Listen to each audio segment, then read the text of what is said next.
زبور 79۔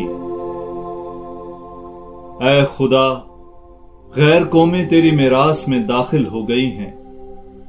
انہوں نے تیری مقدس ہیکل کو ناپاک کر دیا ہے۔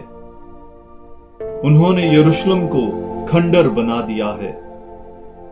انہوں نے تیرے بندوں کی ناشوں کو آسمان کے پرندوں کی اور تیرے مقدسوں کے گوشت کو زمین کے درندوں کی خوراک بنا دیا ہے۔ انہوں نے ان کا خون یروشلم کے گرد گویا پانی بہا دیا ہے، اور کوئی نہیں پایا گیا جو انہیں دفن کرے۔ ہم اپنے ہمسایوں کے نزدیک ضرب المثل اور اپنے قرب و جوار کی دنیا کے نزدیک باعث مذاق و تمسخر بن گئے ہیں۔ کب تک آئے خداوند؟ کیا تو ہمیشہ کے لیے ناراض رہے گا؟ کیا تیری غیرت آگ کی طرح بھڑکتی رہے گی؟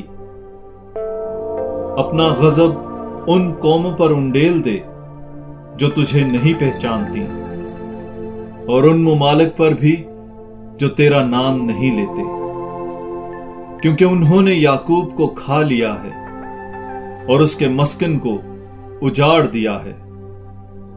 مقدمین کے گناہ ہمارے خلاف یاد نہ کر، تیری رحمت جلد ہم تک پہنچے، کیونکہ ہم تو بہت ہی ذلیل ہو گئے ہیں۔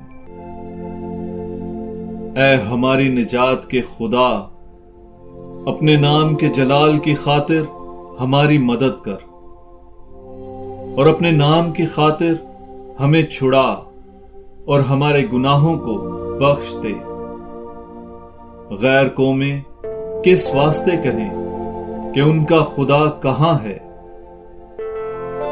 تیرے بندوں کے بہائے ہوئے خون کا انتقام ہماری آنکھوں کے سامنے غیر قوموں پر واضح ہو جائے۔ اسیروں کا کراہنا تیرے حضور تک پہنچے۔ اپنے بازو کی قوت سے مرنے والوں کو بچا لے، اور ہمارے ہمسائے جو تانا زنی تجھ پر کرتے رہے ہیں، اے خداوند اسے 7 گنا انہی کے دامن میں ڈال دے۔ پر ہم جو تیری امت اور تیری چراگاہ کی بھیڑیں ہیں، ابد تک تیرا شکر کرتے رہیں گے۔ ہم نسل در نسل تیری ستائش بیان کرتے رہیں گے۔